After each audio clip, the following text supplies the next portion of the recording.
칸트와 함께하는 밤, 순수 이성, 실천 이성, 그리고 평온의 길. 깊어가는 밤, 고요한 어둠 속에서 편안함을 찾아 이 자리에 함께해 주셔서 감사합니다.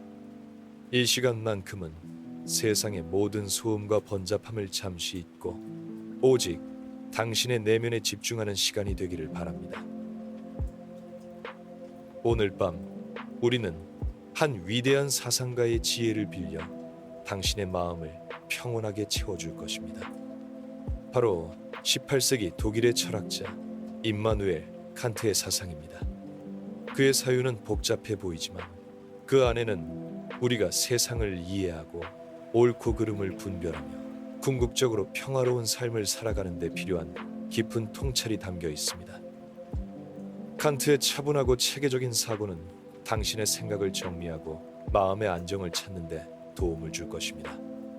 자, 이제 편안한 자세로 눈을 감거나 그저 화면을 응시하며 제 목소리에 귀 기울여 주세요. 깊은 숨을 들이쉬고 천천히 내쉬면서 모든 긴장을 풀어보세요. 이 밤 칸트와 함께 당신의 내면 속 평화로운 고요함을 발견하시길 바랍니다. 1. 순수 이성 비판. 우리가 세상을 인식하는 방식. 칸트는 우리가 세상을 어떻게 이해하는지에 대한 근본적인 질문을 던졌습니다. 그는 우리가 감각을 통해 정보를 받아들이고 우리의 마음이 그 정보를 특정한 방식으로 조직하고 구성한다는 것을 발견했죠. 이는 마치 우리가 색안경을 쓰고 세상을 보는 것과 같습니다. 우리는 세상을 있는 그대로 보는 것이 아니라 색안경이라는 우리의 인지틀을 통해 세상을 경험합니다.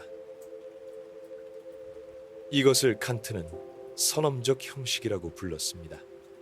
경험 이전에 이미 우리 마음에 내재된 형식들이 있다는 것이죠. 대표적인 것이 바로 시간과 공간입니다. 우리는 모든 경험을 시간과 공간 속에서만 할 수 있습니다. 시간을 벗어난 경험, 공간을 벗어난 경험은 상상하기 어렵습니다. 시간과 공간은 우리가 세상을 경험하기 위한 필수적인 틀인 셈입니다. 이러한 선험적 형식들을 통해 감각 자료들이 정리되면 우리의 오성이 개입합니다. 오성은 이 정리된 자료들을 다시 범주라는 틀을 이용해 이해합니다. 예를 들어 우리가 어떤 물체를 볼 때 그것이 하나인지 많은 것인지 원인과 결과의 관계에 있는지 등을 파악하는 것이죠. 이 범주들 덕분에 우리는 혼란스러운 감각의 흐름 속에서 질서와 의미를 찾을 수 있습니다. 이 과정을 통해 우리가 경험하는 세계를 칸트는 현상이라고 했습니다. 우리가 보고, 듣고, 만지고, 생각하는 모든 것은 현상계에 속합니다. 하지만 칸트는 현상계 너머에 우리의 감각과 오성으로는 결코 파악할 수 없는 본체가 존재한다고 보았습니다. 본체는 그 자체로 있는 것, 즉 사물의 진정한 실제입니다. 우리는 현상만을 경험할 수 있을 뿐 본체의 모습은 알 수 없습니다. 이것은 우리에게 깊은 겸손을 가르쳐 줍니다. 우리는 우리가 아는 것이 전부가 아님을 인정해야 합니다. 알 수 없는 것에 대한 궁금증은 자연스럽지만 우리의 이성이 도달할 수 있는 한계가 있음을 받아들일 때 비로소 진정한 평화가 찾아옵니다. 우리는 우리에게 주어진 인지 능력의 범위 안에서 최선을 다해 세상을 이해하고 그 안에서 질서를 발견하며 살아갑니다. 마치 밤하늘의 별을 보며 그 아름다움에 감탄하지만 그 별의 모든 비밀을 알 수 없음을 겸허히 받아들이는 것처럼 말이죠. 우리의 이성은 끝없이 더 높은 곳을 향해 나아가려 하지만 그 시도가 때로는 혼란과 모순을 야기하기도 합니다. 칸트는 이 이성의 오남용을 경고했습니다. 우리의 이성이 현상계를 넘어서 본체계를 인식하려 할 때, 즉 신이나 영혼, 세계의 무한성 같은 문제들을 순수 이성만으로 해결하려 할 때 우리는 필연적으로 모순에 빠진다고 그는 설명했습니다. 왜냐하면 이러한 문제들은 우리의 경험 영역을 벗어나기 때문입니다. 이것은 우리에게 중요한 교훈을 줍니다. 우리는 무엇을 알 수 있고 무엇을 알 수 없는지에 대한 명확한 한계를 인식해야 합니다. 우리가 알 수 없는 영역에 대해 헛된 논쟁을 벌이는 대신 우리가 확실하게 알 수 있는 것에 집중하고 그 안에서 삶의 의미와 가치를 찾아야 합니다. 이러한 이성의 겸손이 바로 마음의 평화를 가져다주는 첫걸음입니다.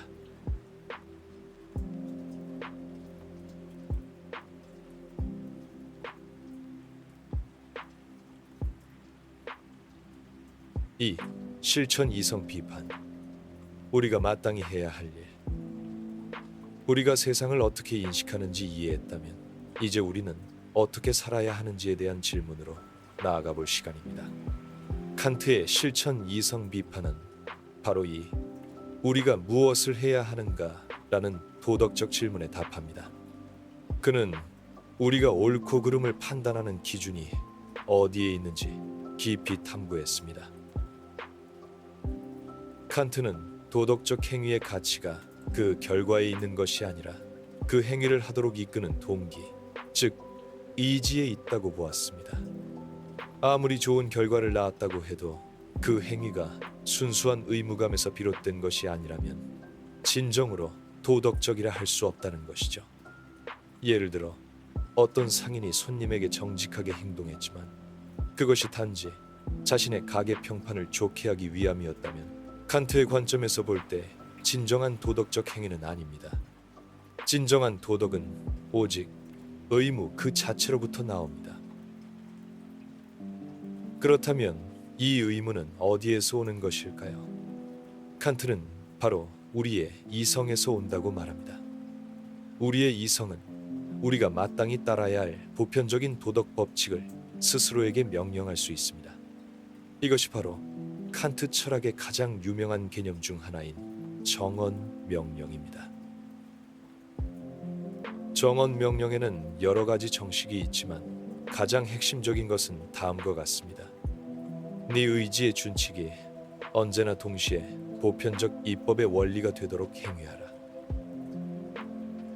이것은 무엇을 의미할까요?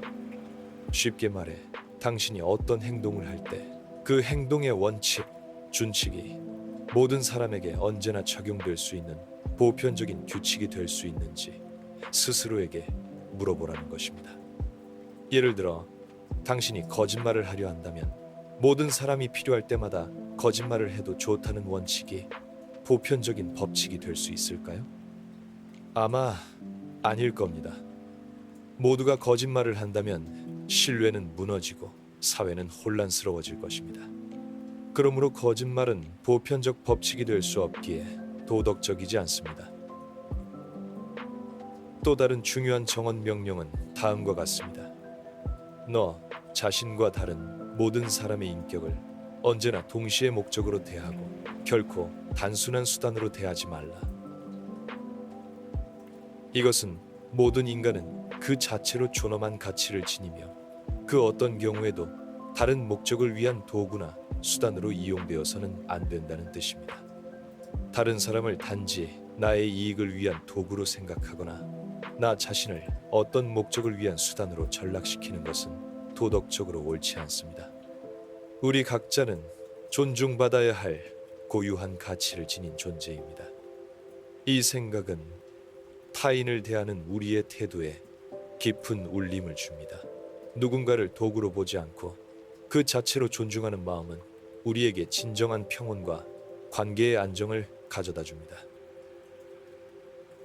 칸트는 이러한 이성적 도덕 법칙을 따르는 것이 곧 자유라고 보았습니다.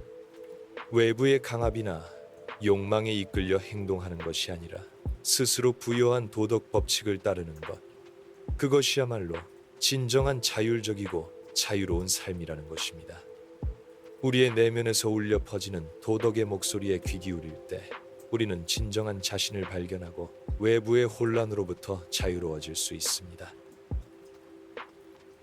어떤 상황에서든 우리가 어떤 행동을 해야 할지 고민될 때 잠시 눈을 감고 이 칸트의 정언 명령을 떠올려 보세요. 내가 지금 하려는 이 행동의 원칙이 모든 사람에게 보편적으로 적용될 수 있을까? 내가 지금 대하려는 저 사람을 단순한 수단이 아닌 그 자체로 목적으로 대하고 있는가? 이 질문들은 당신의 마음속에 올바른 길을 비춰줄 것입니다. 그리고 그 길을 따를 때 당신의 마음은 깊은 안정과 만족감을 느낄 것입니다.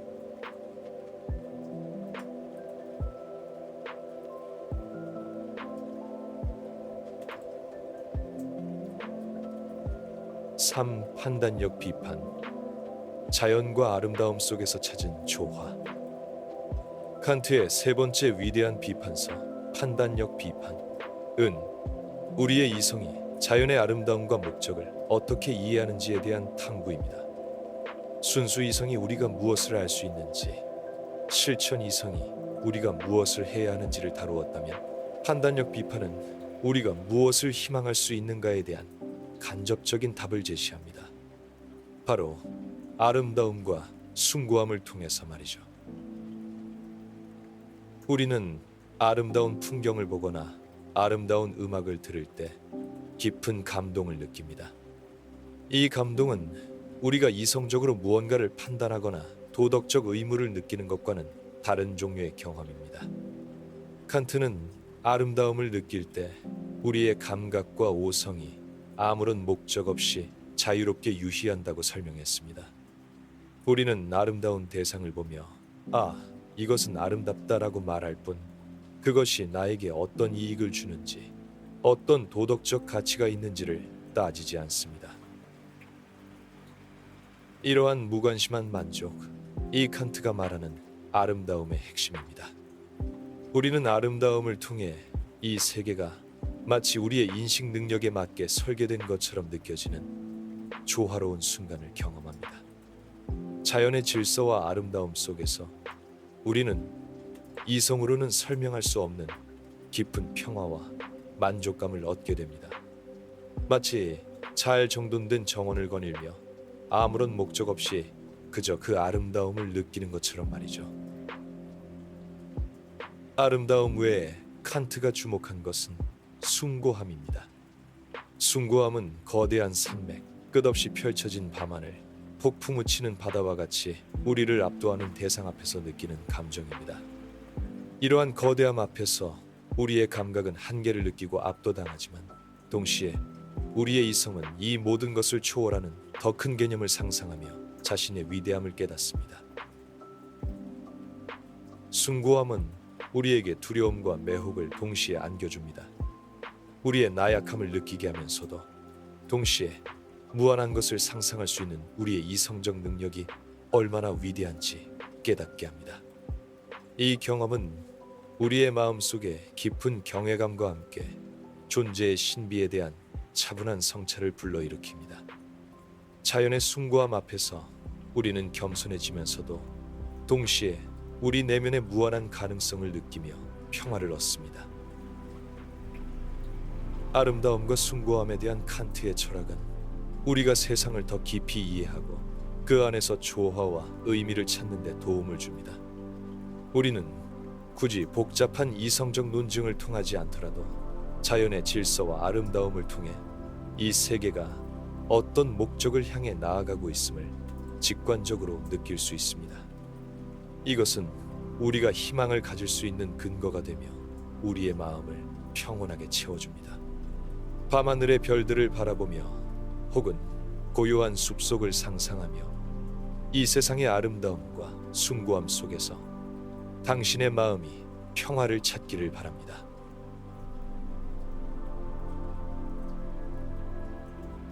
오늘 밤 우리는 임마누엘 칸트의 지혜로운 안내를 따라 순수 이성의 한계와 실천, 이성의 명령, 그리고 아름다움을 통한 조화로운 세계를 잠시나마 경험했습니다. 그의 체계적인 사유는 혼란스러운 세상 속에서 우리에게 명확한 길을 제시하며 마음의 평온을 찾도록 돕습니다. 우리가 무엇을 알 수 있고 무엇을 해야 하며 무엇을 희망할 수 있는지에 대한 칸트의 깊은 통찰은 당신의 마음을 차분히 정리하고 내면의 고요함을 찾게 해줄 것입니다. 바깥 세상의 모든 소란은 잠시 잊고 이제 당신의 잠이 편안한 휴식으로 이어지도록 이완하세요. 이 밤 칸트의 지혜가 당신의 꿈속까지 이어져 깊고 평화로운 잠을 선사하기를 바랍니다. 모든 걱정과 고민을 내려놓고 온전히 당신의 휴식에 집중하세요. 당신의 몸과 마음이 이완되고 편안한 잠 속으로 깊이 빠져들기를 바랍니다. 지금까지 36.5였습니다. 감사합니다.